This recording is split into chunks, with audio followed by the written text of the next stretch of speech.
Anorexia. Learn how to overcome anorexia 10 times faster. Written by Quinn Spencer. Narrated by Eric Boozer. What is anorexia?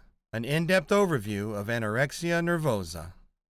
An eating disorder as a result of which people become obsessive about the food they eat and their weight is known as anorexia nervosa. People suffering from anorexia nervosa become obsessive about maintaining a weight that is considerably abnormal for their age and height. People suffering from this eating disorder either exercise excessively or starve themselves to continue losing weight or prevent themselves from gaining weight. Anorexia nervosa is basically an unhealthy way of coping with emotional issues. People suffering from anorexia nervosa feel that they will be valued more if they are thinner. Overcoming anorexia nervosa is not an easy task. However, the unhealthy eating habits that people take up as a result of this disorder and the severe complications that are caused by this disorder can be reversed through proper treatment. Origins of the term anorexia nervosa. The term anorexia is of Greek origin, which simply means lack of desire to eat. Nervosa, on the other hand, contributes to the nervous psychological characteristics of the eating disorder. The actual meaning of the word does not, however, perfectly resemble the disorder. People suffering from it do not necessarily have a loss of appetite. They are rather scared of gaining weight. Anorexia nervosa is often shortened to anorexia. Technically, this is incorrect, as anorexia itself means lack of desire to eat, and has a different meaning altogether. However, in this book, the term anorexia will be used to define anorexia nervosa as a whole. What are the signs and symptoms of anorexia nervosa? As mentioned, people suffering from this eating disorder severely restrict the amount of food they eat, which results in weight loss. Often, they also exercise excessively to lose weight. Like bulimia, people with anorexia can also binge and purge. People with anorexia will also try to vomit after they eat to control caloric intake. Or they might misuse diuretics, enemas, or laxatives. There are numerous behavioral, emotional, and physical anorexia signs and symptoms that can help diagnose this eating disorder. Physical symptoms. People suffering from anorexia experience the following physical symptoms: abnormal blood counts, constipation, dehydration, dry skin, excessive weight loss, fatigue, insomnia, low blood pressure, osteoporosis, swelling of arms or legs. Behavioral and emotional symptoms.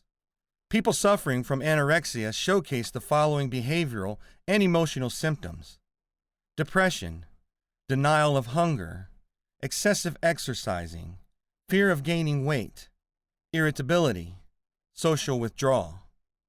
People suffering from anorexia usually do their best to disguise their eating habits, physical problems, or thinness. This is the reason noticing the signs and symptoms of anorexia is not an easy task. Thus, there are certain red flags to watch out for that can also help determine if someone is suffering from anorexia. People suffering from anorexia adopt rigid eating or meal rituals, avoid eating in public, complain about being fat even though they are not, cook savory meals for others but refuse to eat only particular foods that are low in calories and fat, skip meals frequently, check their weight repeatedly. The characteristics: anorexia nervosa. Anorexia nervosa is a life-threatening serious eating disorder in where an individual goes to extremes in order to lose weight, including self-starvation and excessive exercise. Eating disorders have no boundaries and affect people of all races, ages, economic status, and genders. It is estimated that 7 to 10 million women and 1 million men have an eating disorder. Anorexia is a very dangerous disorder which can be fatal when left untreated, as the lack of caloric intake affects all parts of the body, which include the major organs. The basic symptoms of anorexia nervosa. Typically, individuals are diagnosed with anorexia when their body weight falls below 15% of their normal weight due to their refusal to eat and maintain an above normal or normal body weight. These individuals typically have a history of self-starvation in which they will refuse to eat, and even when they do eat, they will self-induce vomiting. Many will also use laxatives in an excessive manner as well as diuretics. They perceive themselves to be overweight even when they are extremely underweight, and with their obsession to lose weight, many will often exercise to excess. Anorexia primarily affects women. It is estimated that 95% of individuals affected by anorexia nervosa are women. Typically, this disorder begins in early adolescence, and estimates are that 1 in every 100 young girls will experience this disorder. While the percentages are smaller, anorexia is also seen in men, young children, and adults. Anorexia is typically acquired by individuals who are high achievers and excel in work, school, sports, and other activities. Many people become anorexic to have the feeling of control over some part of their life, and in some cases, it is an act of rebellion towards their loved ones. Certain occupations also carry a higher risk for developing anorexia, which includes dancers, models, gymnasts, and runners. When caught in the early stages, anorexia nervosa is a very treatable disease. However, most individuals with this disorder refuse to admit that they have a problem and will not follow any form of treatment plan. Anorexia causes: cultural pressure, psychological issues, biological causes. What are the anorexia causes? That's the first question that would come to anyone's mind after learning about what is anorexia. Many would blame the current trend of connecting slim with beauty and attractiveness. Even though our culture's idolization of thinness plays a major role in the development of anorexia, there is actually more to anorexia causes than just the trend. Eating disorders have been around for centuries. It is only recently that people have become aware of the dangers of this issue and caused it to gain limelight. Most of the time, several factors contribute in developing anorexia nervosa, not one or two. One must also realize that dieting and anorexia has differences. Dieting is an attempt to lose weight through lesser eating, whereas anorexia includes excessive dieting. To make things easier to catch, we have divided the causes of anorexia in several factors: cultural pressure, psychological issues, biological causes, family pressures, life transitions. Cultural pressure. As mentioned above, our culture's trend to idolizing thinness plays a major role in anorexia causes. To many, being thin represents success, happiness, and control. Women are easily convinced that dieting is a necessity when it comes to being slim. The media plays a major role in it.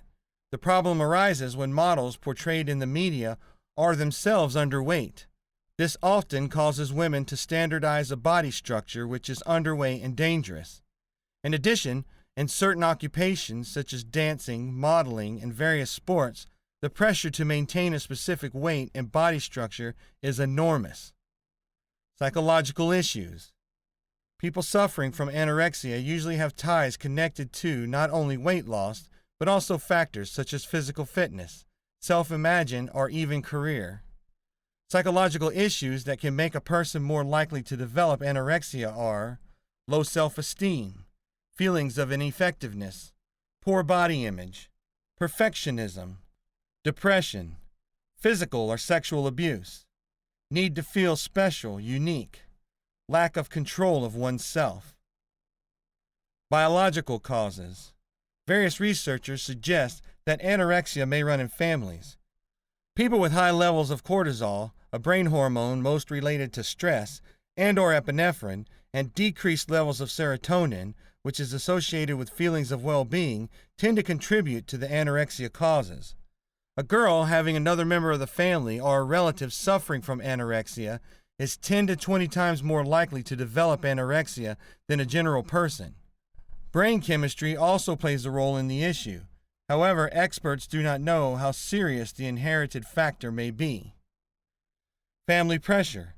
Along with the cultural pressure, family pressures or styles might contribute to developing anorexia. In family-related cases, anorexia develops as a struggle for independence or individuality. Most of the time, anorexia is found during the period of adolescence when new demands for independence occurs. Girls suffering from anorexia might have a family background such as rigid, overprotective, overvaluing appearance and thinness, being physically or sexually abusive, criticizing a child's weight or shape.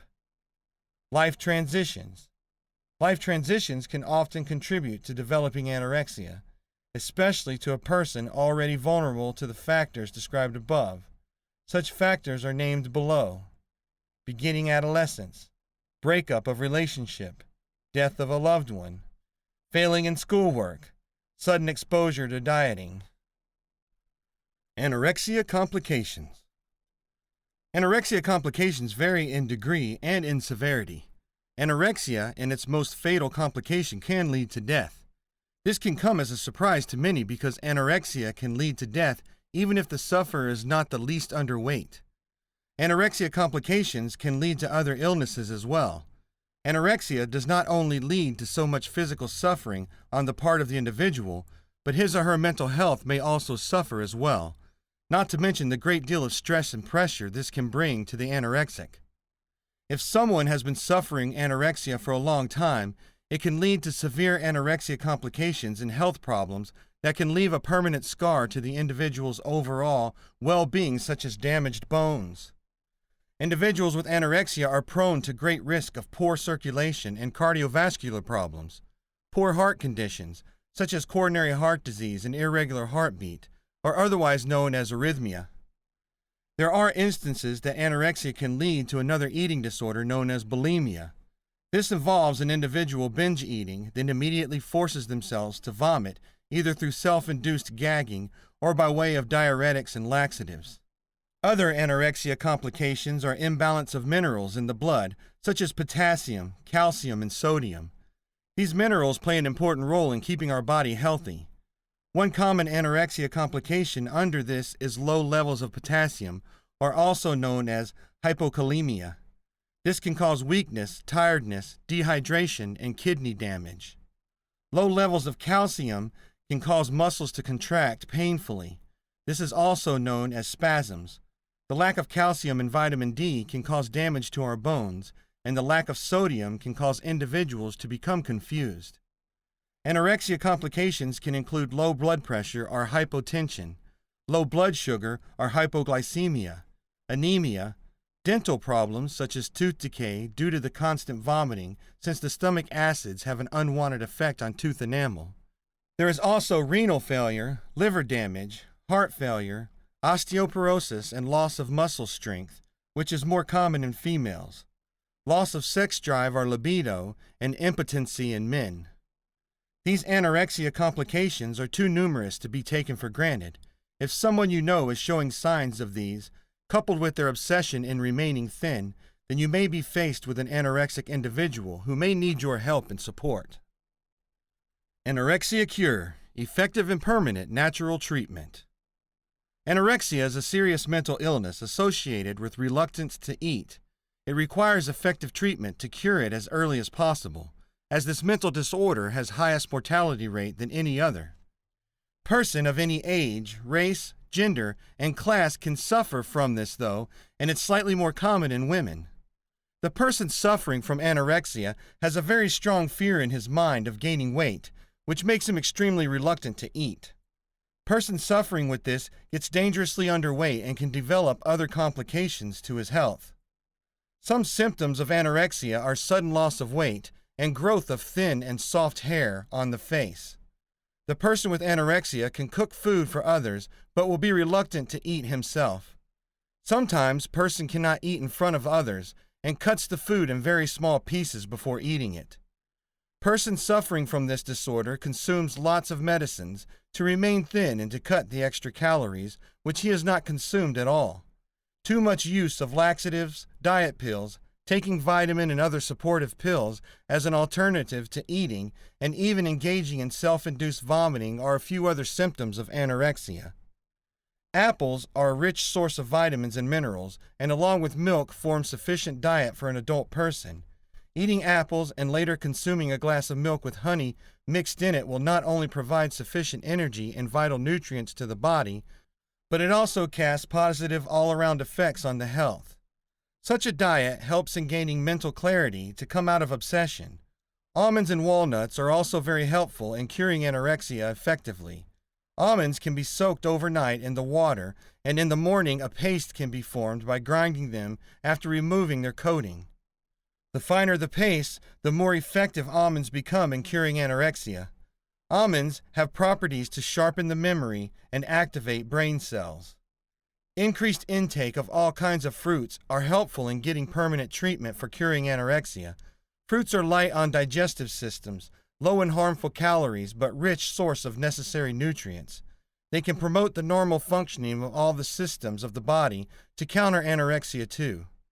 Chewing basil leaves on a regular basis twice in a day is also a very good treatment for anorexia, as basil has medicinal properties, which are particularly very useful in flushing out toxins out of the body accumulated in stomach or flowing in blood, which eventually augurs well for mental health too. Garlic also provides effective treatment for anorexia as it purifies blood and is very good appetizer. It can be used in food, soup, and as a salad ingredient in raw form too. Amongst herbs, horseradish has been used since ages for treating anorexia due to its appetite-enhancing properties. Healthy habits are also very crucial for effective and permanent treatment of anorexia, like exercising, involving in recreational activities to counter stress and depression, sleeping for sufficient duration, water consumption, and avoiding processed food. Avoiding intake of tea, coffee, alcohol, and beverages is very important as these cast adverse effects on the treatment. Anorexia facts. Anorexia nervosa, commonly shortened to just anorexia, is a mental condition that affects mostly women and is basically a phobia or intense fear of gaining weight. This being a case, I will refer to the subjects in the feminine form. The anorexic sufferer is obsessed with food control, and although in most cases is painfully thin, she feels she is overweight and applies severe limits to her intake of food. This preoccupation with food consumption is a major issue in the life of the anorexic and is usually accompanied by extreme anger and anxiety. The passion over food regulation is thought to be a desperate effort to ease the tensions of stress. These are the observations that usually denote an anorexic person. A persistent resistance to being a normal body weight for her height. Possesses an extreme fear of putting on weight. Has the illusion that she is very fat, although the opposite may be true. She will miss 2 or more periods if past puberty. She is convinced that normal body weight is too fat. Can men become anorexic? Males can become anorexic, but statistics show that the condition affects mostly women, and reveal that 80 to 95% of anorexics are female. In the past, there were suggestions that women of African descent were immune to anorexia, which seems to substantiate the very rare cases among Negro races. No hard facts seem to be abundant regarding eating disorder, not only among African races, but also among Latin and Asian races, and the descendants. Maybe the pressure of Western social life are a contribution to phobias in general. Who knows for sure? What is the cause of anorexia? Anorexia doesn't have any one known cause apart from being an eating disorder that is a known phobia of compulsion. The good news for any anorexic is that it is now a recognized illness, and it is treatable. But although the condition is complex, several likely causes have been suggested by the psychology experts. Western culture, where women are under pressure to stay young and sexy, and role models are constantly exposed by all forms of media, this can prompt a feeling of failure in less secure-minded people. Within the family, a sibling or mother or anyone else in the household who has anorexia can pass it along to anyone vulnerable to accept it. Parents who overdo their obsession with looking good will affect a child. Perhaps a schoolgirl a little overweight. Nobody is too young to get anorexia. A traumatic event like rape or even starting a new career or job can lead to anorexia. Self-disapproval. Someone who doesn't like herself and dislikes her looks or feels left out or abandoned. Often, it can be fear of failure to reach goals and perfection. Finally, basic physio, genes, brain transmitters, and biological chemicals may cause anorexia. Those uncontrollable factors in our makeup that make us catch cold or suddenly develop a headache. Personality change. This batch of anorexic facts reveals a sad story. Anorexics never act like themselves and tend to change personalities. They may seem obsessed with talking about meals and food, or have mood swings, not wanting to socialize. These are problems where a good psychiatrist will be the best form of medicine, and the anorexic's friends need to be patient, as someone they know is trapped inside a destructive phobia, unable to get out without help. Anorexia nervosa recovery and the bar cycle. Anorexia nervosa is a serious condition that can lead to starvation and death. There are different beliefs as to the nature of the condition, being physical, mental, or even an addiction, because it has characteristics of all. While professional diagnosis and treatment are essential in genuine anorexia cases, much can be accomplished on the self-help basis to ease the symptoms and aid in recovery. This will discuss the nature of the condition, traditional treatment, and self-help using the bar cycle. Anorexia, the disease, the addiction. This condition usually involves a low self-esteem described as body image. An anorexic has a body image of being fat, even if they are thin and starving. Anorexics will severely reduce eating or severely increase exercise to try to correct this false body image. Since the body image is imaginary, they are never able to reach an acceptable weight and often starve themselves to death. Anorexia can be caused by some conditions, such as nutritional deficiencies and medical drug side effects, leading some to consider this condition a physical disease. Most people would consider it a mental disorder because of the strong beliefs and resistance to treatment involved. Whether caused physically or mentally, anorexia nervosa has all the characteristic traits of an addiction, making it possible to accompany traditional therapy with powerful self-help techniques to permanently change how patients see themselves. Traditional anorexia treatment. This condition is usually diagnosed once someone is significantly underweight and still believes they need to lose weight.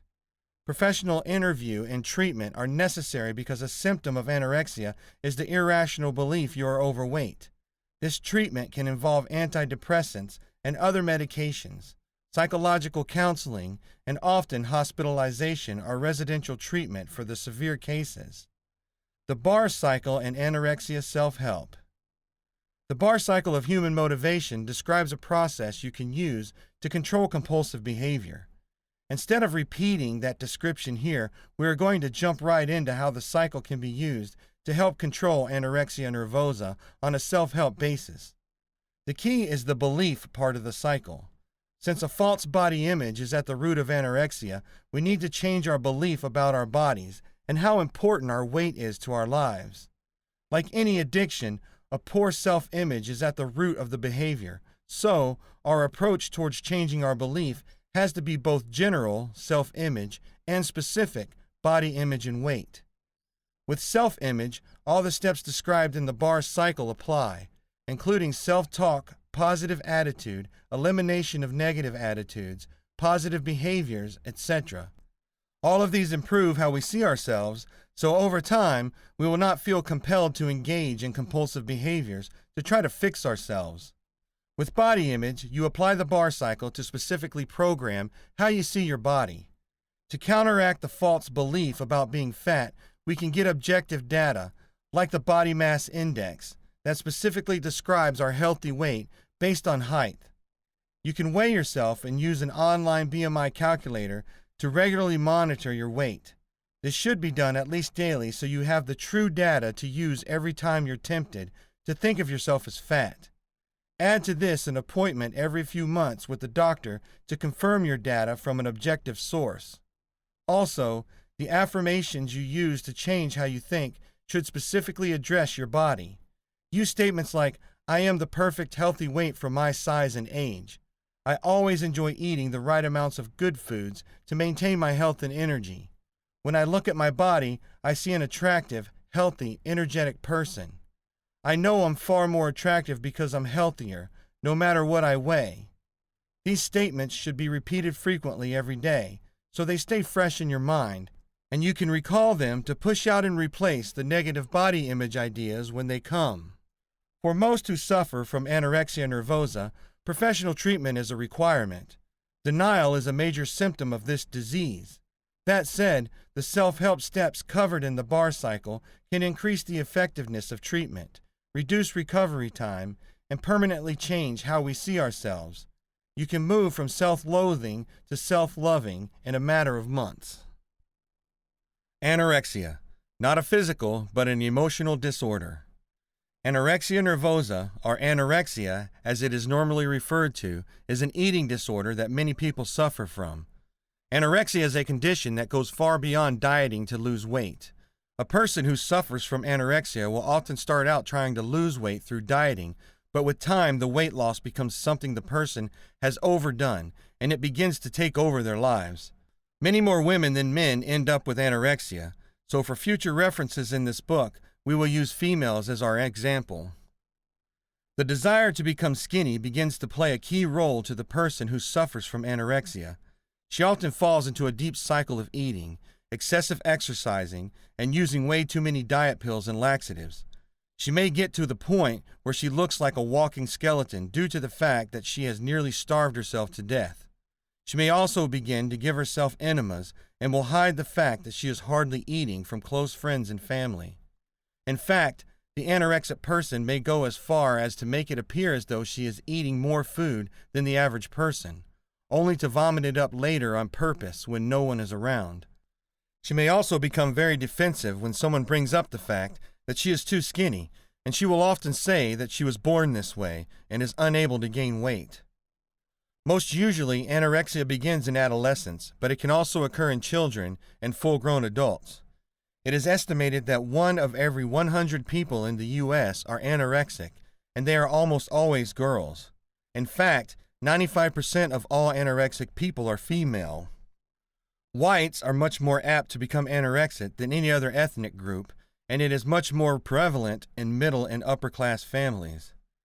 It is thought that genetics plays a role in anorexia, although there is no certain cause of it.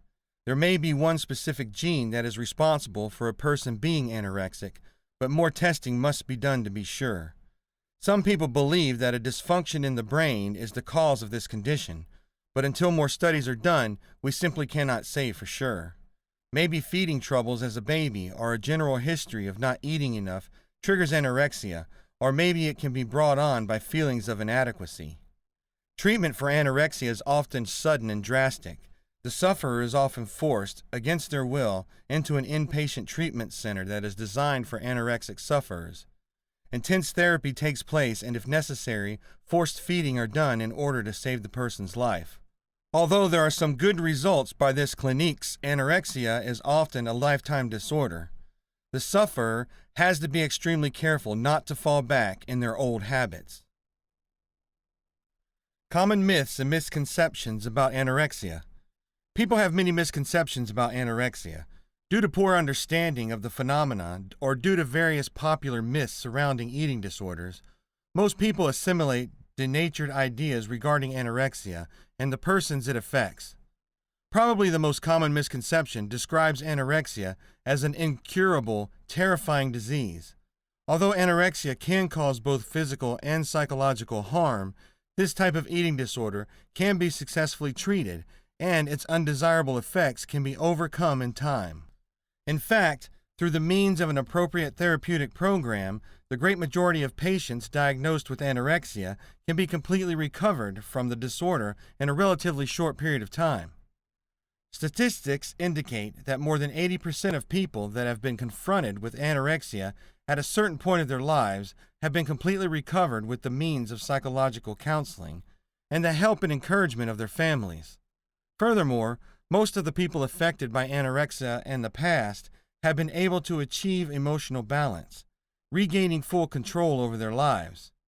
However, the truth is that anorexia needs to be timely discovered and prompt intervention is required when dealing with this type of disorder, as the affected persons can inflict themselves a lot of physical and emotional damage.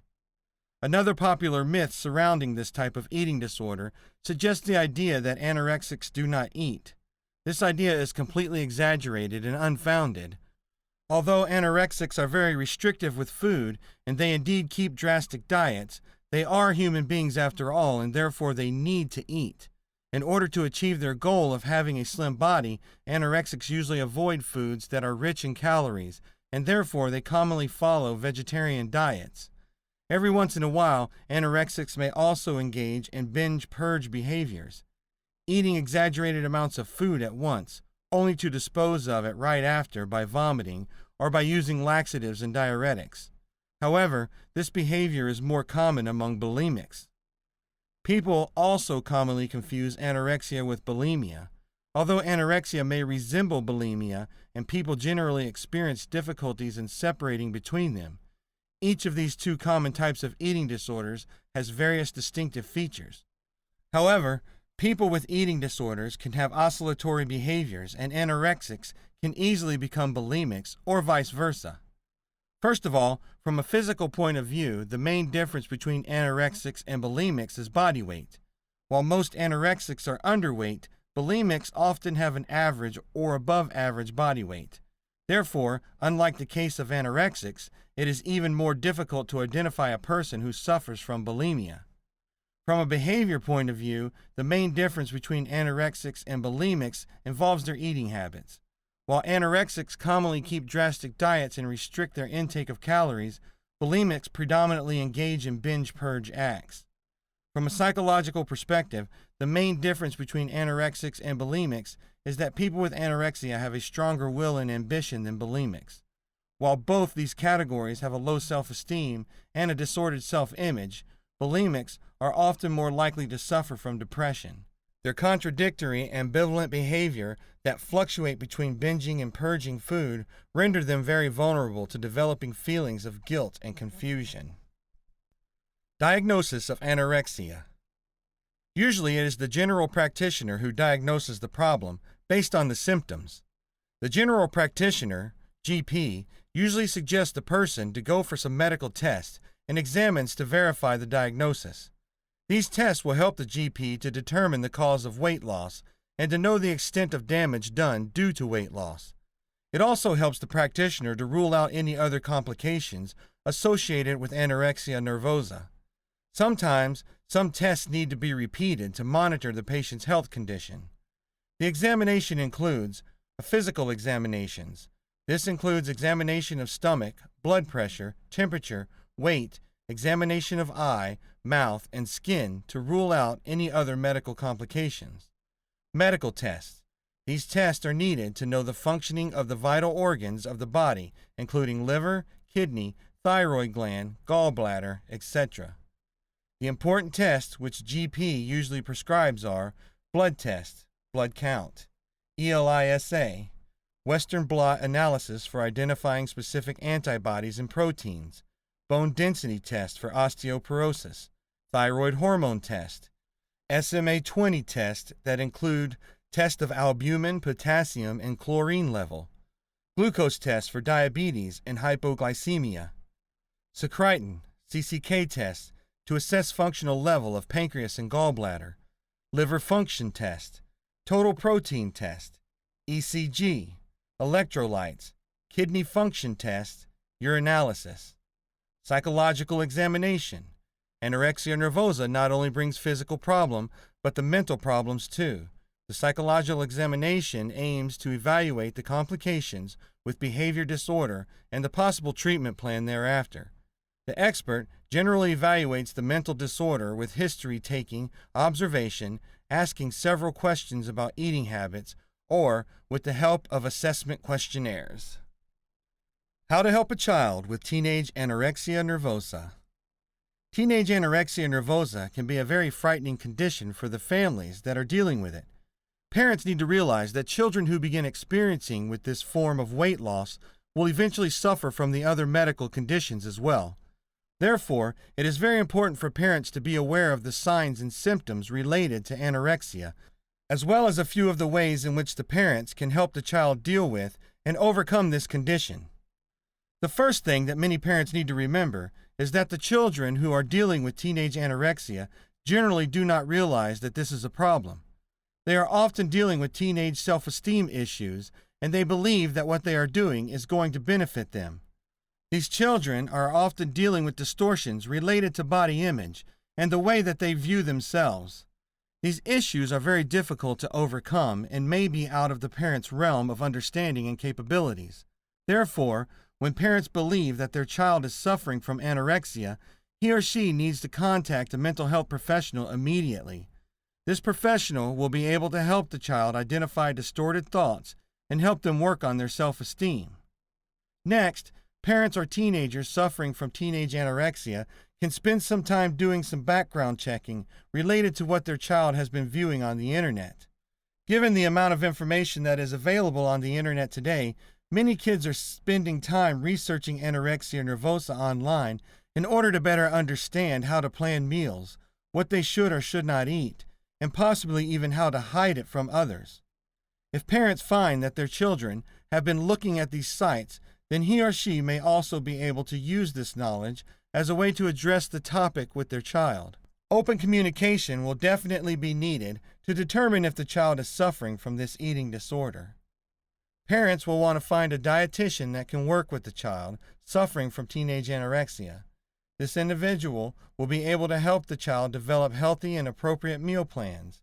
It may be very important for the child to start eating more balanced meals at a slow pace. A dietitian will be able to help the child accomplish this while getting the vitamins and minerals that he or she needs in order to be healthy.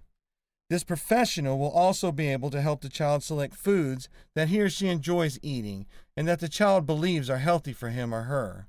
That is best for children with anorexia because they want to be able to have control over their food options. Finally, some parents may want to discuss the possibility of antidepressants for their child suffering from teenage anorexia with a doctor. Because this behavior may be triggered by anxiety and depression, psychiatric medications may help the child by stabilizing the child's mood and decreasing some of the anxiety that also coexists with it. While medications may help some children, parents should realize that it would not help all children. Medication may not decrease the possibility of relapse either. Therefore, all of these issues should be discussed with the doctor. How to overcome anorexia nervosa. You can overcome anorexia nervosa with a combination of interventions. You can complement medical care with anorexia self-help approaches. Overcoming eating disorders like anorexia and bulimia is a stressful health issue that can ease away with complementary strategies that will maximize your ability to succeed. This condition is a life-threatening condition that requires medical psychological interventions. You can overcome anorexia nervosa by adding anorexia self-help approaches like hypnosis into your treatment strategies. Medical problems. Many consider this condition to be a psychological problem, and it is. However, it is also a medical condition that can have serious ramifications on your overall health. You may require treatment for dehydration, malnutrition, and electrolyte imbalances, among many other complications and conditions. Psychological problems. You need to address the medical and psychological problems in order to overcome this eating disorder. There are complex thoughts that work on many different levels that feed into this condition. Behavioral interventions may be required to help rehabilitate you.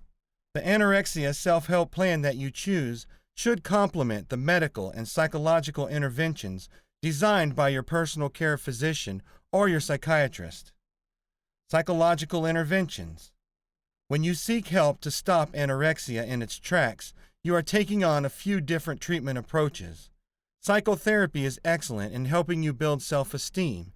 It can help you develop proactive ways of dealing with negative emotions and distress. Cognitive therapy can also be used as a way to help you take control of your thought processes. Once you are able to think about food in a realistic way, you are better able to handle your condition. Behavioral interventions can help you rehabilitate yourself.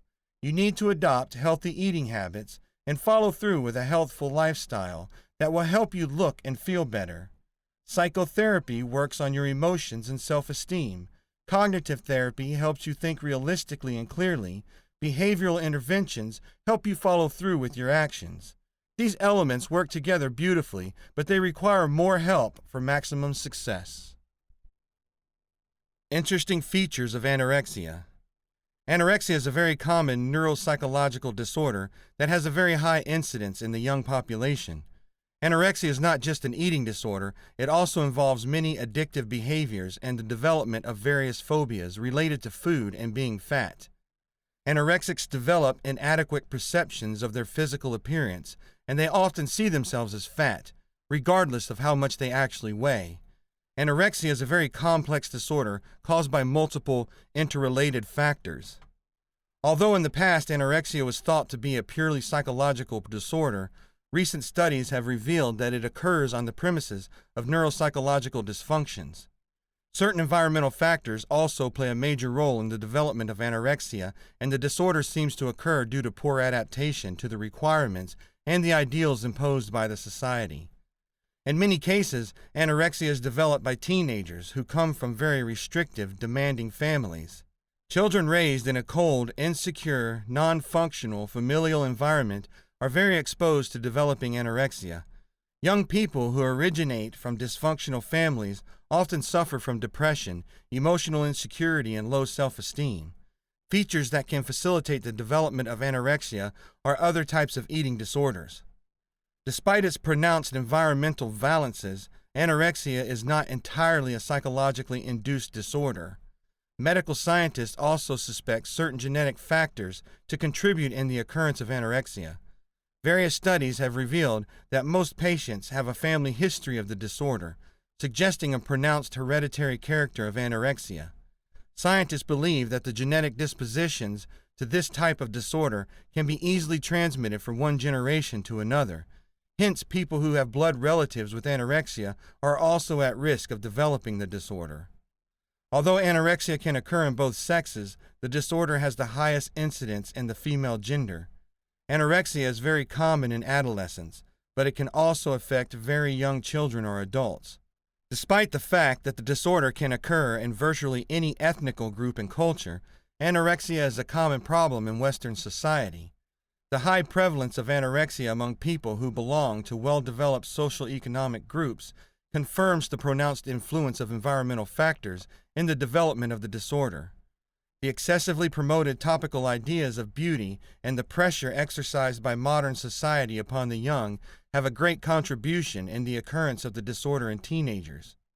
The categories of people exposed to the highest risk of developing anorexia are teenagers, athletes, people with careers that require maintaining a slim body, models, actors, and dancers, people with a family history of the disorder, people who come from dysfunctional families, and people with emotional problems, low self-esteem.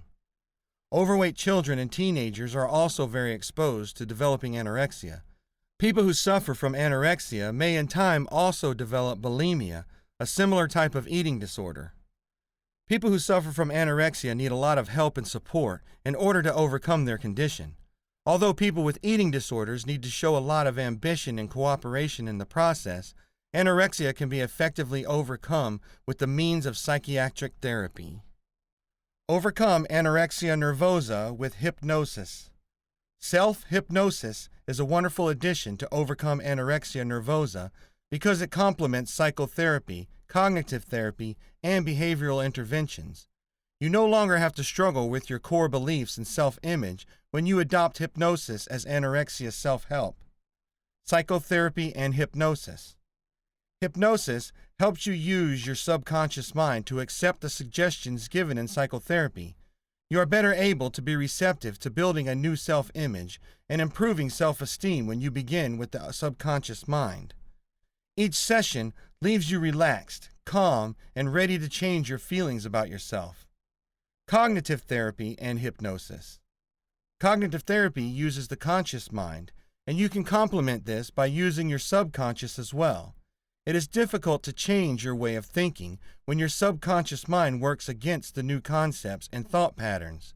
Hypnosis helps you change your way of thinking on a subconscious level, making you more receptive to change your thought patterns. Behavior in hypnosis.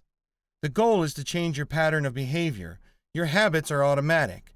When you use self-hypnosis to change your behavior, you are addressing habits at their source. Your habits will change with less effort. Combining medical and psychological interventions in the treatment of eating disorders is ideal. You can maximize the benefits of each approach when you adopt hypnosis as a way to overcome anorexia nervosa. Predictors of treatment outcome for anorexia nervosa.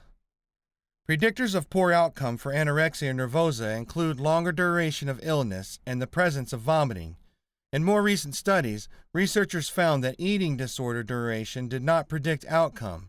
They also found that the duration of the illness was not related to treatment outcome. However, others found that the outcome of treatment could be determined by the duration of the disorder and anorexia nervosa. Many of these studies conducted by well-known researchers are contradictory. It is not certain that researchers have found the methods with which to predict treatment outcome with any certainty. They are using the obvious etiological factors that there are many things still undiscovered about these disorders. The literature stated that age of onset carried prognostic significance. Several other studies found that early onset of illness is a predictor of positive outcome, while other studies have not found this to be true. Researchers found that anorexic patients who purged and had additional social disturbances had a significantly lower chance of recovering. They reported that anorexics who were also bulimic and who met full criteria for anorexia nervosa upon admission had a more severe outcome than those who did not meet full criteria. Certain laboratory tests have been shown to be excellent predictors of outcome in anorexia nervosa. Researchers found that restrictor-type anorexia and low serum creatine levels were predictors of earlier recovery. They reported that patients with high creatine levels did not respond well in treatment. Serum creatine levels revealed purging behavior in patients who tried to conceal the fact they were purging. Researchers reported that patients with psychiatric problems and severe core eating disorder psychopathology would do poorly with brief, low-intensity treatment. Others hypothesized that comorbidity would predict a poorer outcome in eating disorders. They also found that anorexic patients with personality disorders had significantly worse outcomes after 1 year follow-up than those patients without personality disorders. They found in their study that percent of ideal body weight type of eating disorders had the strongest predictive value in regards to outcome. The researchers reported that each 10% change in percent of body weight corresponded to an 18% increase in eating disorder severity. The lower a subject's weight, the less likely she was to recover within the follow-up period.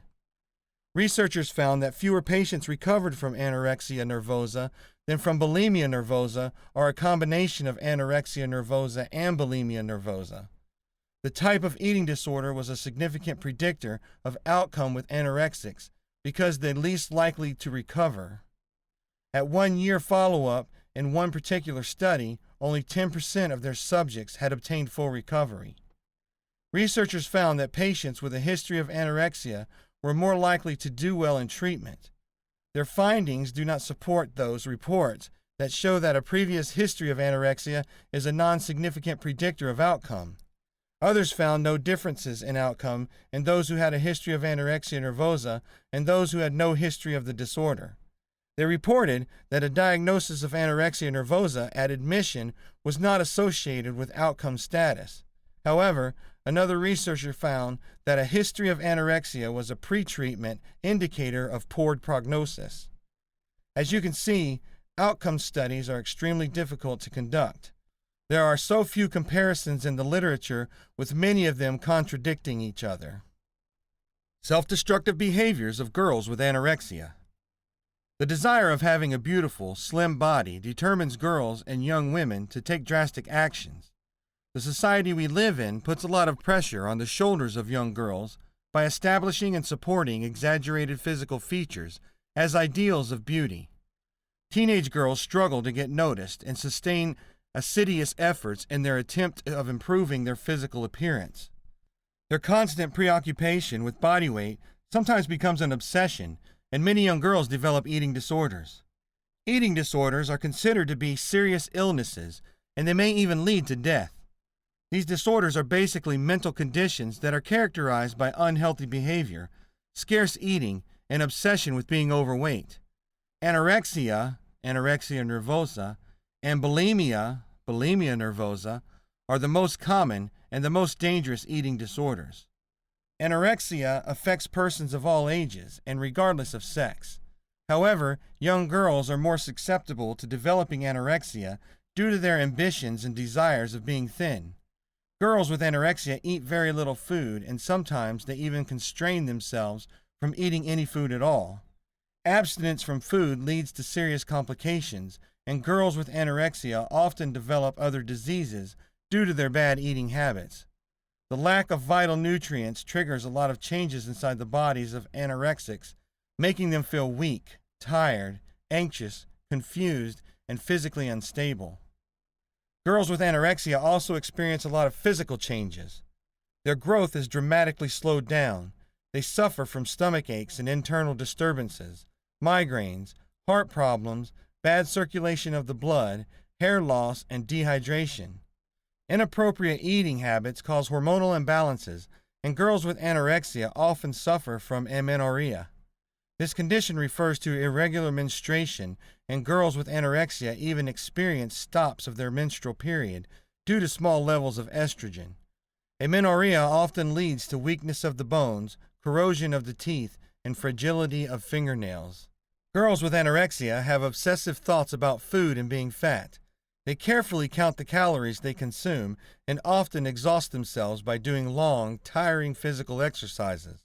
Despite the efforts they sustain in order to keep fit and lose weight, girls with anorexia are never content with their body weight and physical appearance. They have a distorted perception of their body image and always consider themselves to be fat, even if their body weight is considerably lower than it should be. Young women and girls that have careers where a slim body is a necessity, gymnastics, modeling, ballet, are also susceptible to developing an eating disorder. It is very important to act quickly when dealing with eating disorders. Girls with anorexia are often unaware of the dangers they expose themselves to, and most of them deny having a problem.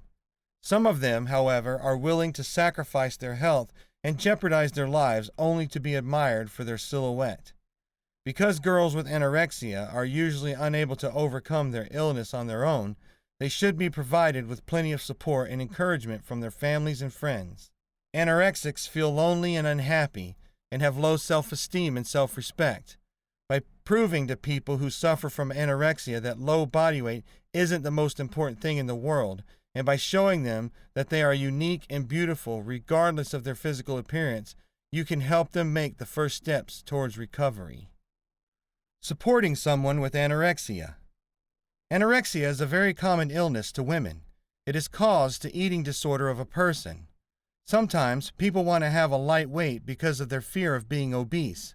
We all know how girls of today want to have a slim and sexy body.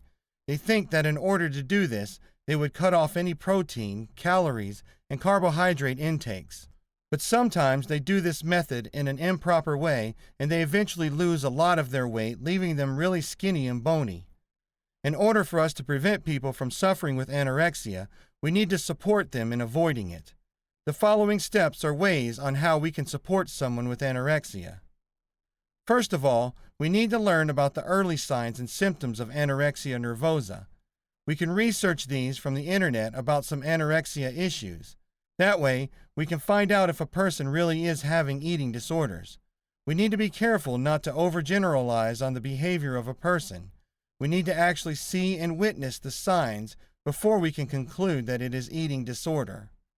Second thing is that we need to recognize anorexia to be life-threatening. It is not only a phase that a person goes through. 10% of every anorexia case are all fatal.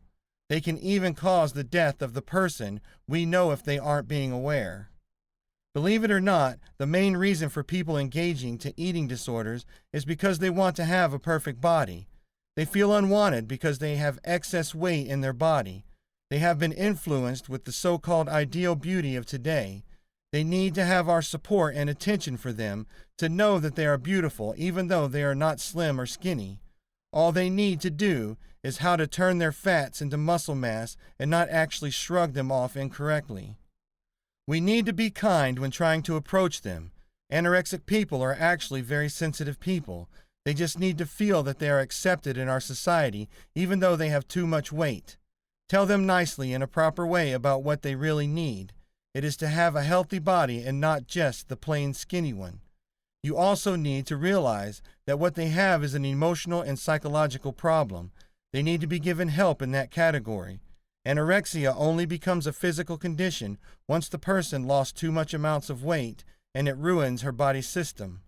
Supporting someone with anorexia needs to be a constant and serious. People might come back again and again with their illness if they lost that support system again. The characteristics: anorexia nervosa. Anorexia nervosa is a life-threatening serious eating disorder in where an individual goes to extremes in order to lose weight, including self-starvation and excessive exercise. Eating disorders have no boundaries and affect people of all races, ages, economic status, and genders. It is estimated that 7 to 10 million women and 1 million men have an eating disorder. Anorexia is a very dangerous disorder which can be fatal when left untreated, as the lack of caloric intake affects all parts of the body, which include the major organs. The basic symptoms of anorexia nervosa. Typically, individuals are diagnosed with anorexia when their body weight falls below 15% of their normal weight due to their refusal to eat and maintain an above normal or normal body weight. These individuals typically have a history of self-starvation in which they will refuse to eat, and even when they do eat, they will self-induce vomiting. Many will also use laxatives in an excessive manner as well as diuretics. They perceive themselves to be overweight even when they are extremely underweight, and with their obsession to lose weight, many will often exercise to excess. Anorexia primarily affects women. It is estimated that 95% of individuals affected by anorexia nervosa are women. Typically, this disorder begins in early adolescence, and estimates are that 1 in every 100 young girls will experience this disorder. While the percentages are smaller, anorexia is also seen in men, young children, and adults. Anorexia is typically acquired by individuals who are high achievers and excel in work, school, sports, and other activities. Many people become anorexic to have the feeling of control over some part of their life, and in some cases, it is an act of rebellion towards their loved ones. Certain occupations also carry a higher risk for developing anorexia, which includes dancers, models, gymnasts, and runners. When caught in the early stages, anorexia nervosa is a very treatable disease. However, most individuals with this disorder refuse to admit that they have a problem and will not follow any form of treatment plan.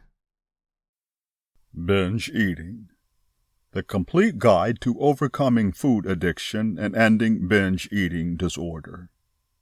Written by Krista Hoffman. Narrated by Michael Stura. Introduction. Thank you for reading this book. It is my sincere hope that it will answer all your questions on binge eating. The onset of an overwhelming binge urge would seem to appear from nowhere when I was affected by this myself. It would just appear out of the blue, and then I couldn't resist the need. It was happening already, and I hadn't even seen it coming. I just suddenly needed to eat. And when I say eat, I mean eat everything. Following the binge code, it usually takes 2 to 6 months for your binge urges to disappear completely. So, in the meantime, I want to give you a tool that you can use for any urges that may arise. It is referred to as the Zen 10 technique, and it will help you to resist acting on any urges. You may experience a binge urge, but you won't feel so compelled to give in to it. It will ease the intensity of those binge urges and make them much more manageable. Eventually, with time, following the program, your urges will disappear completely. The first thing we need to do, though, is to learn a little more about binge urges. So, what is a binge urge? Understanding this concept is fundamental to breaking free from binge eating. Imagine you're alone, bored, and feeling down. You had a stressful day, and there is food in the cupboard. But strangely enough, you have no urge or desire to binge on it. Would you binge? I'm guessing not. That would be like drinking 5 gallons of water even though you had no thirst or urge to do so. The point here is this. If you didn't experience an urge to binge, you wouldn't binge. It's the urge or craving to binge that makes you binge. Our goal isn't just to stop you from binging. It is to remove the urge and desire to do so completely. This is an important distinction because by eliminating the urge to binge, we help to ensure lifelong freedom. Some binge eating treatment methods teach you strategies to manage your urges to binge. For example, some programs encourage lifelong avoidance of potential trigger foods. The problem with this approach is that even though you may not be binging, you will continue to have a deep-seated fear of food. You will not be free. I would not call this real recovery. It is only maintenance. Chapter 1. How an urge leads to binging. You experience a strong urge to binge on food. This is a random, powerful urge to consume vast quantities of food. You have a strong emotional response to the call. You may panic in response to the binge urge. Oh no, here comes a binge. Why am I feeling this way? What is wrong with me? Or, if you already know that you are going to give yourself permission to binge on food, you may react to the binge urge with excitement. You are finally going to allow yourself to eat. Well, it's going to happen. I can finally have the release of a binge. I can just let go and have all the bad foods I've been craving. Or it could be both panic and excitement. Part of your mind wants to binge, and a part of your mind doesn't. Just this one last time. I'll make it extra big, the final binge, and then I'll never do it again. Your fight or flight response kicks in. These intense emotional responses instantly send your body into fight or flight mode. Fight or flight is a biological response that has evolved to protect us from danger. Your body and brain don't know the difference between an actual threat, such as being stalked by an animal that's about to kill you, and a perceived threat, like facing an emotionally extreme situation. They're the same thing as far as your physiology is concerned, and they induce the same response. Your body kicks into high gear by releasing hormones like adrenaline and cortisol. These chemicals surge through your body, increasing your heart rate and breathing, tensing your muscles, and constricting your blood vessels. You feel jittery, on edge, anxious, even excited. Fight or flight intensifies the need to respond to the binge urge. The incredible intensity of the fight or flight response is designed to provoke an extreme emotional reaction to make you act immediately. There is a good reason for this. If a lion jumped out at you in the jungle, you would want to respond quickly. It's an instinctive response. You feel you must react to the stress trigger immediately to survive. It's the same with your need to respond to the binge urge.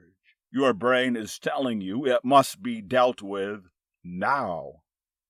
Your cravings for the energy-dense foods increase. In fight or flight mode, the body uses up an enormous amount of energy as your physiology goes into overdrive. It sparks the release of a group of hormones called glucocorticoids. The role of glucocorticoids is to replenish that lost energy by spiking your cravings for sugar and energy-dense foods and storing fat in your abdomen to ensure that you have enough fuel to survive future threats, so you can keep running from that lion. This intensifies your cravings even further, and these hormones stick around in your blood even after the threat is removed. Your brain goes into autopilot as you lose the ability to think logically or clearly. The part of your brain that's essential for the experience of emotions and perception is called the amygdala. During flight or fight, the amygdala gets hijacked. It's overrun in a neurochemical process that disables your capacity to access the part of your brain responsible for rational thought, your neocortex. That is why it's nearly impossible to think the situation through with calm logic. If you're in front of that lion, your brain doesn't want you to stop to remember the great plans he made about how to deal with this logically. It just wants you to run. The space to weigh up pros and cons, where you consider your options, is eliminated, and you find yourself reacting automatically without thinking about it. When you start binge eating, it's almost as if you turn into a robot and you are on autopilot. And you remember everything you read and how you shouldn't be doing that. But it's like at that moment, you suddenly stop caring. And the most important thing to you at that point is stuffing your face with food. Clara T. You cannot control this binge urge, and this leads to more fear. In reality, you have very little control over how the urge to binge makes you feel, how long it stays, or how intense it is. You may try your very best to control it. You could try yelling at the binge urge, screaming at it to go away, but it won't. You could try presenting the most compelling and logical arguments in the world against the binge urge, but still, this doesn't work. These things do not work because a binge urge doesn't respond to logic or emotion. Realizing you cannot control the binge urge can make you feel even weaker and powerless against it. So, what happens? More panic, more fear, more stress. The fight-or-flight cycle spirals around again. The lions keep coming. You blame yourself. At this point, you blame yourself. You think the fault is in your lack of willpower, your emotional weakness, or your defective personality. It perpetuates the feelings of powerlessness and defeat and makes you feel even worse. The only way you know to numb this feeling is to binge. You don't know any other way to deal with these intense emotions. Helplessness, hopelessness, fear, anger, anxiety, self-loathing, and that feeling of being unable to escape come to you. You haven't developed any other method for coping with seemingly unbearable feelings like these other than binging. So you give in and binge. A binge urge is a cascading avalanche of emotions, cravings, chemical responses, and natural reflexes. It's a lot to deal with, and it can all happen in a matter of seconds. No wonder you found it so hard to resist your binge urges. You may be thinking, well then, how am I ever going to escape my binge urge if I have no control over it? I'm doomed. Don't worry, you are far from doomed. Chapter 3. Take action. Take back your life. So, you've identified your emotions and are now working on understanding and potentially coming to peace with them. Now it's time for action, which admittedly can be just as hard as coming to terms with why you binge. It is because taking action to stop binge eating comes down to a simple choice. Do you or do you not want to stop binge eating? You've picked up this book, so there is some desire to stay. Now make a decision and keep on moving forward. Remember, you can do this. Jump-start your morning. The important thing to remember when trying to form any new habit is that you have to wake up with the right mindset. Putting it off and saying you'll take care of that after breakfast, or lunch, or next weekend will only help to enable the behavior you are trying to get rid of. So when you wake up, it's nice to not only have a particular mindset, but to have a plan. Instead of waking up and grabbing whatever food is in the cupboards for breakfast, Plan your meal the day prior. Figure out what you would like for the entire day: meals, snacks, and dessert. Then, when you go out the door in the morning, you'll have had a healthy breakfast and be bringing the food you'll need throughout the day to work with you. This way, you'll avoid the random snack at coffee shops on the way to work and the vending machines once you get there. If your binge eating runs in a cycle of binging, self-shaming, and then punishing yourself through a lack of food, it may be a good idea to throw out your weight scale. Not having a constant reminder that you are not at whatever weight you want to be, and seriously consider if that is a healthy weight and how you are approaching reaching it, will help you to start the morning thinking about how you feel physically and mentally rather than how you look. Pay attention to whether you feel well rested, and if the movement feels like a chore, as well as how you regard yourself in the morning.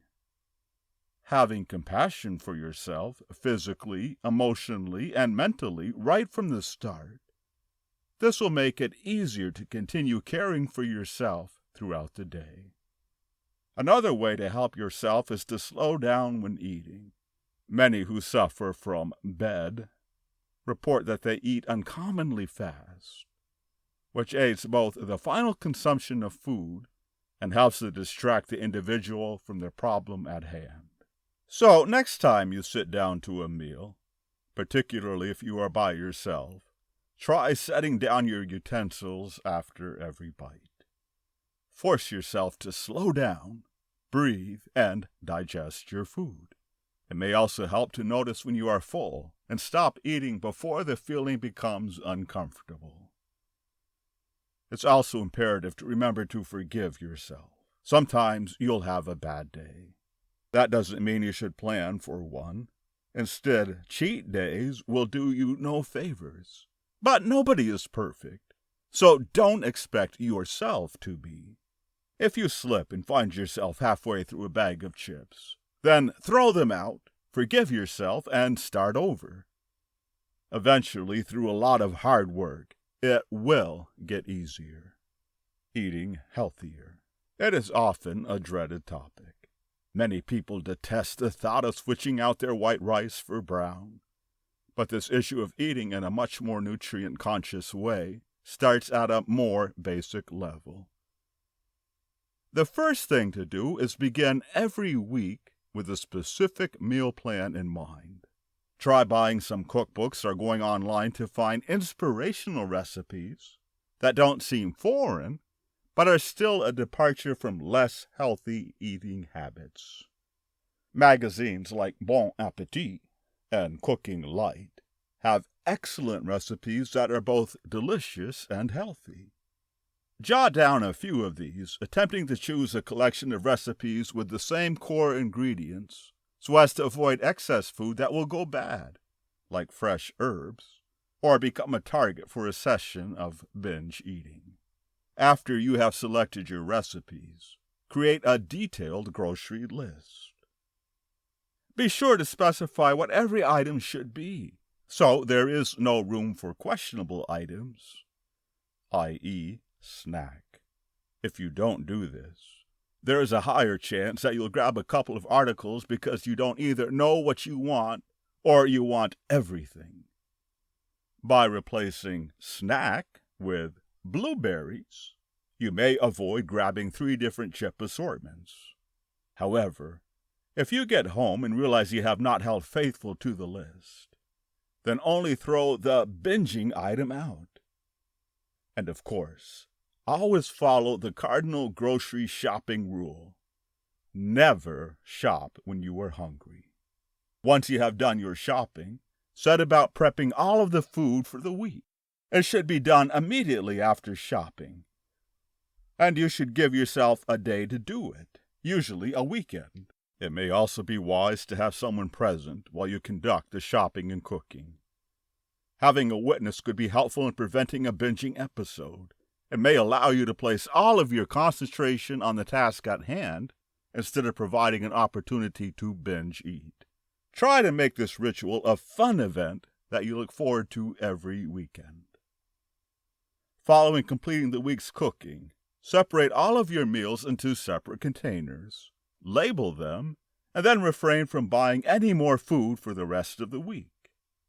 If you hold true to this, it will help to space out food proportions appropriately, taking into account some nutrients your body requires each day. Later on in the week, if you feel the desire to binge, remind yourself that the only food in the house has been allotted to specific meals and that you cannot spend any more money on food for the week. Keep in mind that eating in a health-conscious way is not about losing weight, although it will certainly help you to do so. Rather, consuming healthy food is a crucial key to having a long and productive life. Substituting refined sugars for natural sweeteners, like stevia, can help to reduce the risk of cancer and diabetes. Upping the amount of fish you eat every week and reducing red meat intake will fill your body with healthy fats and oils without negatively contributing to cholesterol. If you are not sure how to change your eating habits, research diets such as the Mediterranean diet, which emphasizes healthy food substitutions and large daily quantities of fruits and vegetables. While changing your diet is a necessary recovery factor, don't be intimidated by the word diet.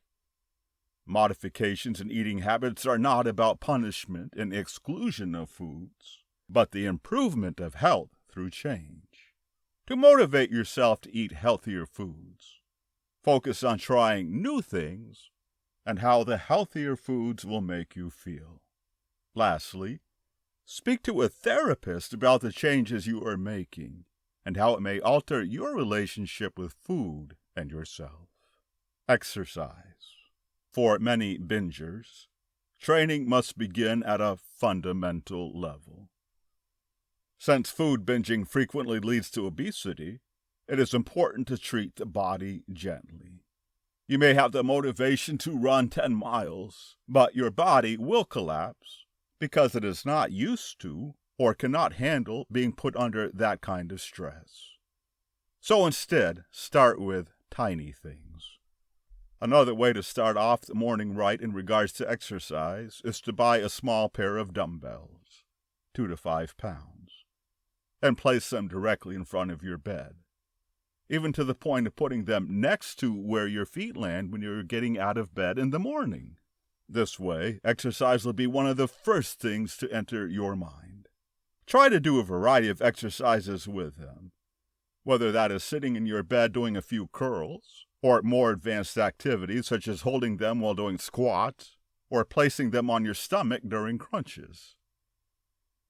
Despite how it feels, your muscles, aided by a nutritional diet and plenty of water, will begin to strengthen, and eventually you will be able to move on to more advanced levels. Exercise also works wonderfully as a way to keep your mind off of eating. Again, it is not wise to trade one addiction for another, and extraneous exercise can certainly fall under that category. But practice can serve as another distraction. Instead of reaching for a box of donuts, go for a walk instead. While exercising can seem like an ordeal, it is important to remember that it does not have to be a chore. Many simple stretching exercises can be done while watching television, lying on the floor, sitting, or standing. Visit the link from Fit City Atkin in the footnote for tips. Here is an incredibly helpful last tip. Don't exercise alone. If you are someone who is used to a moderate amount of physical activity, but loathes going to the gym, consider signing up for a class with a friend. There are a million activities out there, from dance to self-defense, which can serve as an exercise your body needs. And while it can be difficult sometimes to work on fitness with a friend, especially if the friend is already immersed in physical health, you would be amazed at the power of obligation. Set up a time, say 3 days a week, in which you are scheduled to meet a friend and exercise, whether that is at the park, gym, or home. You'll find it is much harder to avoid working out when you've already promised your time to someone than if you're at home alone and there's a good book on the table. Additionally, the encouragement you receive from being with a friend can be helpful. These positive emotions created by the support and knowing that you are doing something about your predicament may help to combat the feelings that lead you to binge. Step by step. It is far too easy to become dissuaded from the actual goal of recovering from bed, which is to be healthy emotionally, mentally, and physically, and instead focus only on changing one's exterior. This severe misstep can make a recovery even more challenging, and it is a mistake easily made when attempting a lifestyle change. It is due to the vast scope of recovery. When faced with the obstacles of overcoming bed, it isn't difficult to become overwhelmed and fall into a state of hopelessness. So instead of driving blind, come up with a step-by-step plan to help you on your way to recovery and to build a foundation of support for once you get there. Know how far you need to go each day and where your checkpoints are. Find out what to do if the car breaks down, aka you have a relapse, and who to seek help from. Once you get to the foreign city, figure out how to survive there. Most importantly, though, remember that this game plan is merely an outline for your recovery. Tailor it to your specific needs, and make any and all necessary changes while your plan is in motion. Chapter 5. Treating Addiction and Cravings. One of the most challenging aspects of sugar addiction is handling sugar cravings. But sugar cravings are only one of the withdrawal symptoms of breaking your sugar addiction. Here is a list of other withdrawal symptoms that you may experience while changing your diet. Anger. Quitting sugar cold turkey can cause your mood to change drastically. You may find yourself angry or irritable for a few weeks as your body begins to detox from sugar. Coping with sporadic bursts of anger can be difficult, but it is important to remain sensitive to the changes your body is going through. Anger may also be accompanied by more mood swings. You may feel depressed, sad, or energized at random points throughout the day. But these symptoms are short-lived and should not impact your life significantly. Appetite. Detoxing from sugar will drastically change your desire. Because your diet used to consist of carbohydrates mostly, your body will need time to get used to running on protein, nutrients, and healthy fats. Some days you may feel no cravings or appetite at all, while other days you may be as hungry as a horse. Dizziness. Just like people with diabetes may become dizzy from a drop in their blood sugar, you may feel a little dizzy as well. Dizziness usually happens when more sensitive people cut sugar from their diet, but this symptom should stop a week or two after your change in diet. Fatigue. Carbohydrates provide you with short, sudden bursts of energy before bringing you back down to a lull. When you cut sugar from your diet, you may experience fatigue or lethargy the first few weeks of withdrawal. However, one of the greatest benefits of eating clean is longer periods of increased energy rather than short bursts of it. Flu symptoms. In many cases, people experience flu-like symptoms while detoxing from sugar. Achiness, headaches, even nausea may occur within the first few days of the sugar detox. These symptoms are not experienced by everyone, as each is affected differently. Sleep changes. Changing in your sleeping patterns may also occur during a sugar detox. You may enter REM sleep faster, or have slight insomnia. It may be harder for you to fall asleep because you feel anxious or aroused. Your sleeping patterns should become normal and healthy after the first week of detox. However, taking melatonin or drinking sleepy time tea may help. Shakes. There are cases of individuals experiencing shakiness when they dramatically cut down their sugar consumption. It usually happens when a person quits cold turkey. This symptom may sound severe, but should subside within a few days and is not a big deal.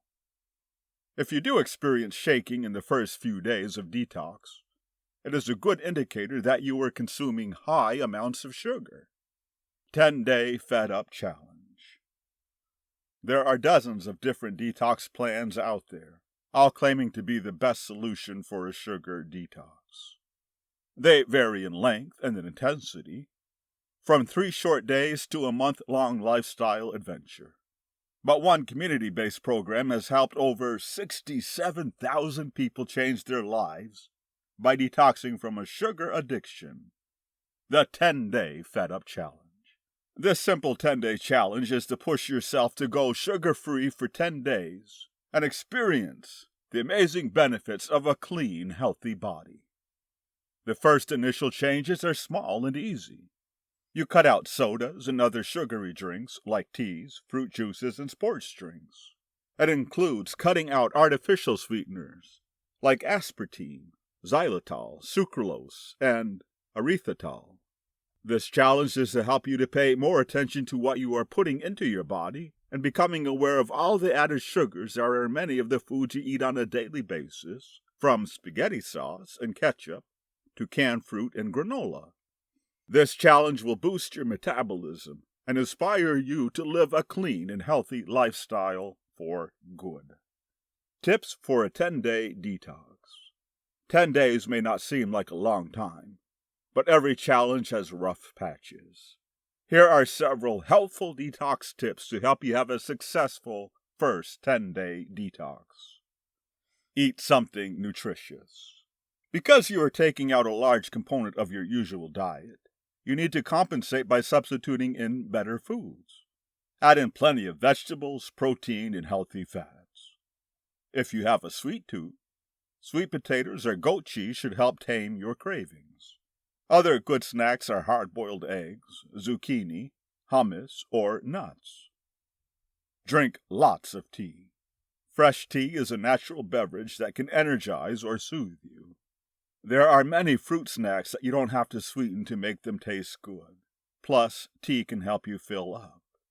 Let yourself have a little bit of sugar in the form of fruit, of course. Indulge in naturally sweetened foods to help squash your sweet tooth cravings. Use spices to sweeten your foods. Cinnamon, vanilla, and peppermint are great spices that can liven up your food and beverages without the extra calories. Drink lots of water. Drinking water can help you forget cravings and curb your appetite. Get up and move more. Exercise helps your body detox faster. Do not starve your body. And whether that food is healthy or sugary, binging is never good. Space your meals throughout the day so you never end up feeling too hungry. Chapter 6. Relation of intermittent fasting to binge eating. Binge eating disorder, BED, is a recurring act of eating large quantities of food quickly and to the point of discomfort. BED is a serious disorder. Serious, severe, yet fortunately treatable. Common symptoms are impaired motor functions, co-occurring psychiatric disorders, and contemplating suicide. Other symptoms. Recurrent episodes of binge eating. An episode of binge eating is characterized by both of the following. Eating alone due to embarrassment of eating so much. Feeling negative emotions about oneself after the eating. Disgust, depression, guilty. Feelings of distress about binge eating. The binge eating occurs about once a week for 3 months on average. Behavioral characteristics. Hiding food eating behaviors in secret, eating alone like in the car, hiding the wrappers, hiding, hoarding, even stealing food. Disruption in normal diet. It includes eating throughout the day without planned meal times, skipping meals entirely, taking small portions of food at regular meals, developing food rituals, such as eating only a particular food group, chewing excessively, or not touching certain foods. Finally, engaging in sporadic fasting and constant dieting. Involving intense restriction and rigidness towards food and dieting and fasting. In other words, are too inflexible not to eat or go on diets. Have periods of rapid impulse eating to the point of feeling fuller than normal. And even then, do not stop eating. End up changing their lifestyles and schedules to accommodate with new binge eating sessions. Emotional and mental characteristics. Flashes of emotions such as anger, anxiety, worthlessness, and shame after binges. Ironically enough, binges are initiated to try and relieve stress and numb away those negative feelings. The action is similar to drug addicts and alcoholics. Co-occurring conditions are present among binge eaters, like depression. People with BED may experience other conditions such as moodiness, social isolation, and irritability. Feelings of disgust toward their body size. Individuals with BED may have been teased about their body size growing up, want to keep the peace, and make an effort to avoid any conflict and intervention. Personality traits and thought patterns are believed to be associated with binge eating, such as rigid and inflexible all-or-nothing thinking, the need to be in control of everything, difficulty to express feelings and needs, tendency to be and have everything perfect, working hard to please others. Physical characteristics. Body weight varies from normal to mild to moderate or severe obesity. Weight gain may or may not be associated with BED. Therefore, it is important to note that while most people with BED are overweight, not everyone who is overweight has BED. All treatment should be evaluated for other risks, benefits, and alternatives. Decisions regarding procedures should be made after consulting with a trained medical professional and eating disorder specialist. If related benefits for binge eaters. Helps curb eating disorder through fasting periods. Can be a form of therapeutic healing. Slowly but surely replaces fat for muscle.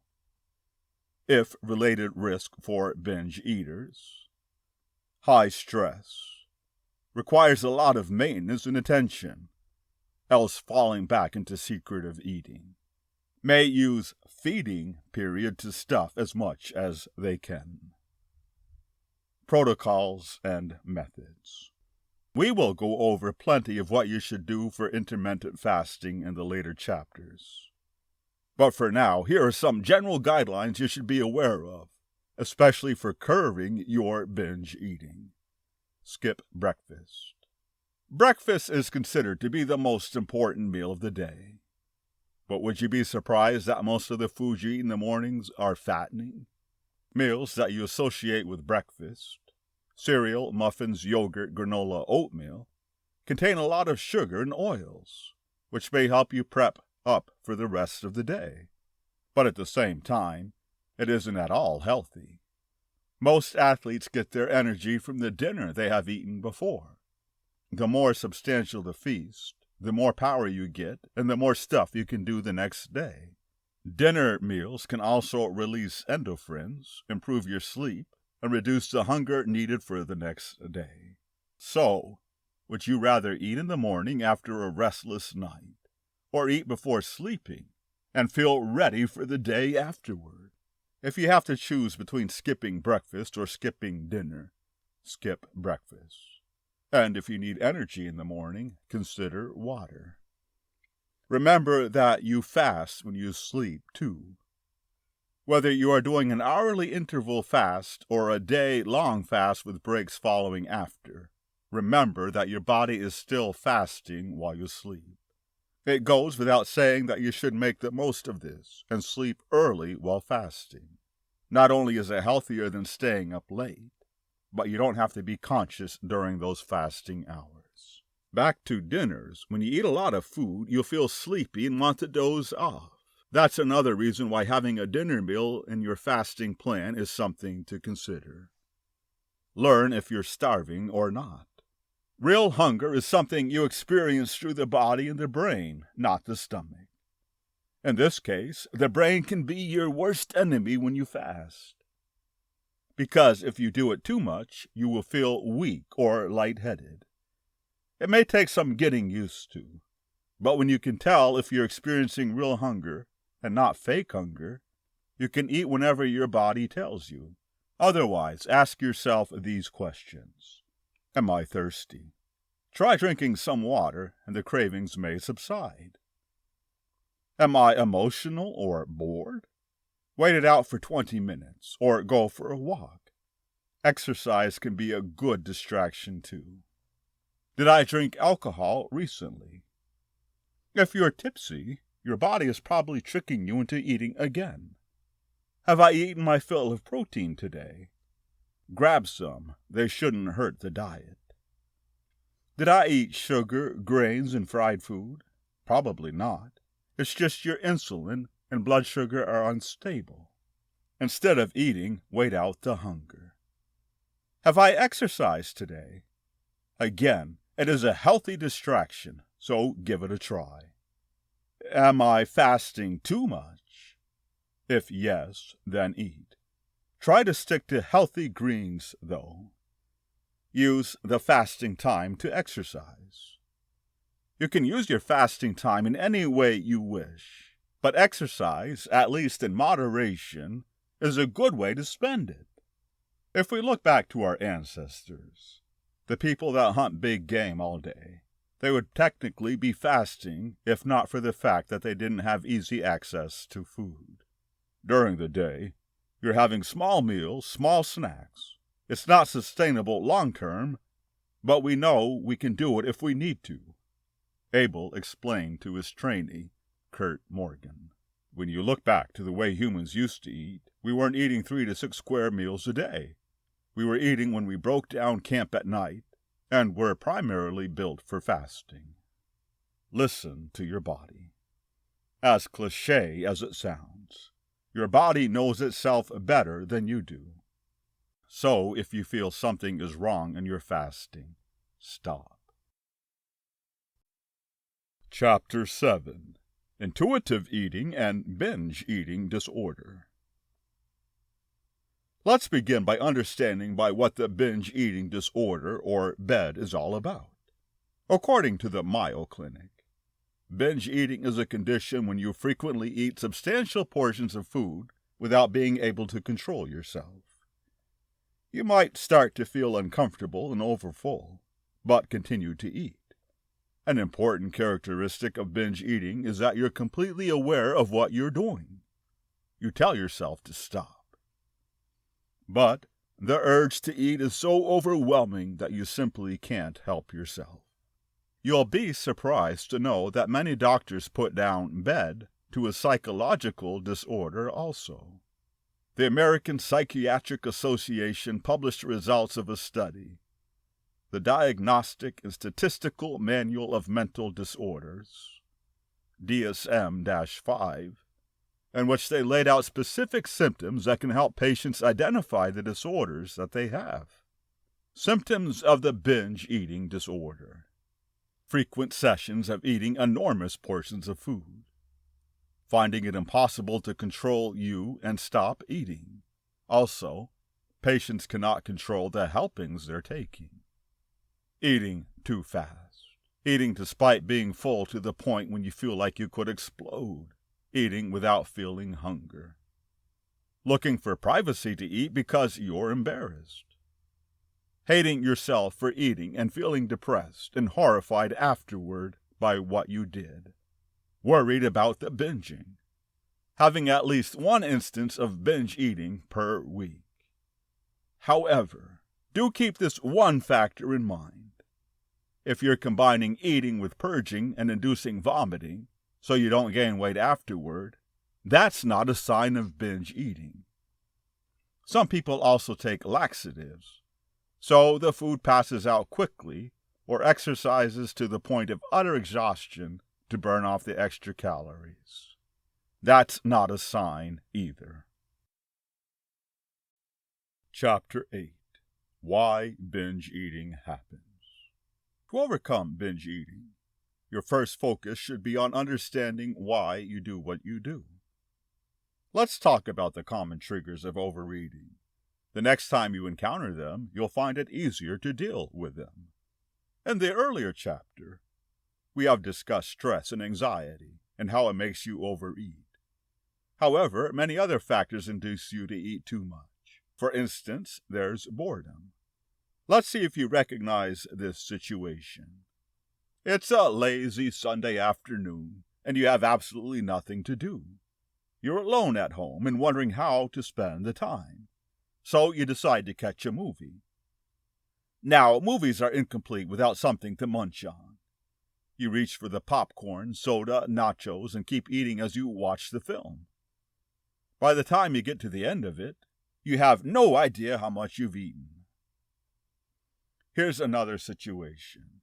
You're visiting your hometown after a couple of years. You drop in at the old ice cream place of your childhood and can't help walking in and ordering your old treats. Or you visit the old pizza place and visit to check and see how it's been. And you end up walking out with that great pizza just to feel like a child again. Let's try another. Your old friends are meeting up for lunch on the weekend after just ages. As you talk, laugh, and catch up with each other's lives, you end up having more to drink than you usually do. And let's not even begin to talk about how much you ate. Or remember that game you invited your friends to watch on your big screen TV? Can you remember how much beer and wings went around? Here's one more trigger that almost everyone is unaware of, and that is eating because the food is there. Do you often keep popping food in your mouth while you're cooking? Do you have a bowl of candy on a living room table that you just cannot resist as you walk by? And do you simply have to have those crunchy Doritos with breakfast? All this is eating for no reason whatever. How intuitive eating can help. By using the strategy of intuitive eating, you can control the binge eating you worry about. Before you begin, you need to remember that we have descended from a species that used to be hunters and gatherers. And since there was always the possibility the food may not be available tomorrow, it made sense to eat all you could when it was there. We live in a different world now where food is plentiful, and you don't have to stock up on calories to avoid periods of starvation, and possibly even death. That's what you need to teach your body. It doesn't have to prepare for the famine. So we come to the core rule of intuitive eating. Never adopt diet restrictions. Your body needs to learn that there's plenty of food so it can choose the ones that it needs and can tolerate well. On your part, you need to listen to your body and figure out what can keep it healthy. Keep watch on the kinds of food you digest well and those that make you sick. If some foods cause acidity, nausea, or make you feel uncomfortable, eliminate them from your diet.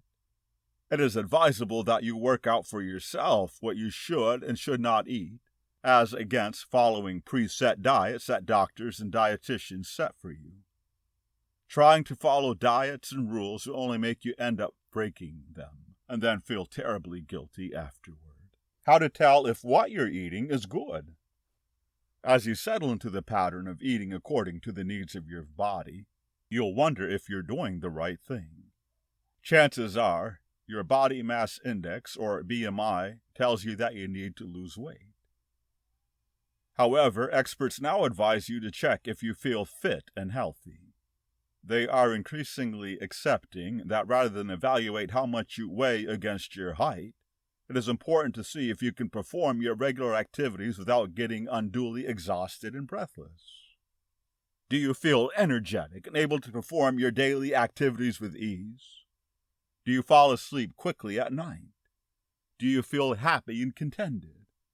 In short, do you often feel like life is wonderful?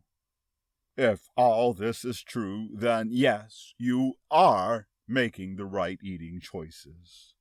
Following habitual eating patterns will get you feeling great about your body and yourself. You'll feel healthier and fitter also. Your body will love the healthy and easily digestible food you give it. On your part, you won't always be dealing with the feelings of being deprived of what you love best. Denying yourself makes you have a hollow, empty feeling that ultimately translates into depression. And being unhappy is a major trigger for binge eating. So do yourself and your body a favor. Eat what you like and what your body likes.